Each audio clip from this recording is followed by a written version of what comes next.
اللہ تعالیٰ نے تمام جمعیت انسانیت کو، کل زمان کو، ہر زمانے کو 3 دور میں رکھا ہے۔ پہلا دور عبادت کا، اس کے اندر اللہ تعالیٰ نے مرسلین کو اور انبیاء کو بھیجا، وہ مذاہب لے کے آئے اور آپ کو عبد اللہ کا خالص بندہ بنایا۔ جب نبوت ختم ہو گئی، رسالت ختم ہو گئی، تو یہ چیپٹر اب عبادت کا ختم ہو گیا۔ اب نیا باب کھلا ہے رحمت کا، اور یہ رحمت کیا ہے؟ وہ ولیوں کے اوپر جو تجلی پڑتی ہے، جس کو نظر رحمت کہا جاتا ہے، جس کو حبل اللہ کہا جاتا ہے، یہ وہ رحمت ہے۔ اس کے ذریعے کیا ہوا؟ جن لوگوں کو مذاہب کے ذریعے ہدایت ملی، ان کے اندر یہ استطاعت، یہ قابلیت پیدا ہو گئی کہ وہ گناہوں سے بچیں، پارسائی اختیار کریں۔ یہ ان میں صلاحیت نبیوں کی نظر سے، نبیوں کی صحبت، مرسلین کی صحبت سے یہ اس میں پیدا ہو گئی۔ لیکن جب زمانہ آیا ایسا جس میں کوئی نبی، کوئی مرسل نہیں تھا، صحبت نبی، صحبت رسول آنے والے دور کے لوگوں کو میسر نہیں آئی، تو پھر اس میں اللہ نے اولیاء کرام کو بھیجا ہے رحمت بنا کر کہ اب اگر گناہ ہو بھی جائیں تو ان کی صحبت اختیار کر لو، یہ گناہوں کو دھو کے تمہارے دلوں کو پھر پاک کر دیں گے۔ تو جو رحمت اللہ کی طرف سے آتی ہے وہ کون سی ہے؟ وہ تجلیات جو ولیوں پر گرتی ہیں۔ کون سی تجلیات؟ جو ولیوں پر گرتی ہیں، نظر رحمت، جس کے لیے روحانیت کے قانون میں کہا جاتا ہے کہ ایک نظر رحمت 7 کبیرہ گناہوں کو جلاتی ہے، اور وہ 360 تجلیاں اولیاء کرام پر روزانہ پڑتی ہیں، 360، اور ایک نظر رحمت 7 کبیرہ گناہوں کو جلاتی ہے۔ اتنا نور تو قلب میں نہیں بنتا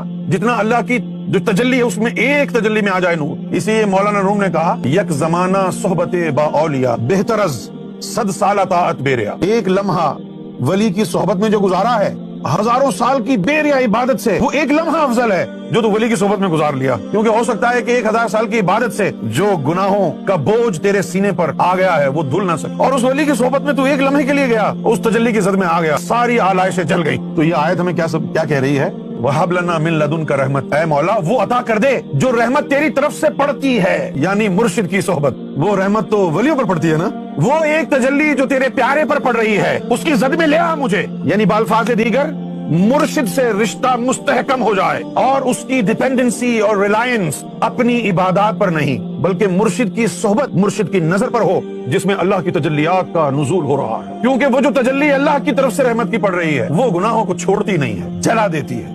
تو دل ہدایت پر آنے کے بعد محفوظ رکھنے کا طریقہ جو ہے، اللہ نے کیا بتایا ہے؟ وَهَبْ لَنَا مِن لَدُنْكَ رحمت، عطا کر دے وہ رحمت کی نظر جو تیری طرف سے پڑ رہی ہے۔ وہ تو مرشد پر پڑتی ہے، یا مرشد پر پڑتی ہے، یا پھر وہ نظر رحمت فنافی شیخ کے اوپر میسر آئے گی۔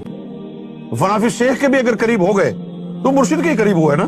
اب لوگ یہ کہتے ہیں کہ یہ جب یہ فقیروں اور ولیوں کے پاس بیٹھتا ہے تو ان کی صحبت میں ان کو بڑا مزہ آتا ہے۔ اس کی وجہ یہی ہوتی ہے نا کہ تیری اپنی عبادت میں اتنا نور کدھر ہے؟ تیری عبادت میں نور اتنا کدھر ہے؟ تو ان کے پاس جا کے بیٹھا نا جن کے اوپر اللہ کی خاص نظر رحمت گر رہی ہے، تجھے تو فری میں کھانے کا چسکا پڑ گیا نا۔ یہ نور جو ولیوں کے اوپر گرتا ہے، نہیں عبادت سے تھوڑی بنتا ہے یہ نور۔ مومن کا تعلق وہ اس میں اللہ سے جو رگڑا لگتا ہے اس نور سے ہے، اور ولی کا تعلق اللہ کی ذات کے نور سے ہے نا۔ وہ جو اللہ کی ذات کی تجلیات پڑ رہی ہیں ان کا تو نور اور اس کا ذائقہ ہی کچھ اور ہے۔ اس سے ایمان آتا ہے، وہ جو اوپر سے تجلی پڑتی ہے نا اس سے عشق آتا ہے۔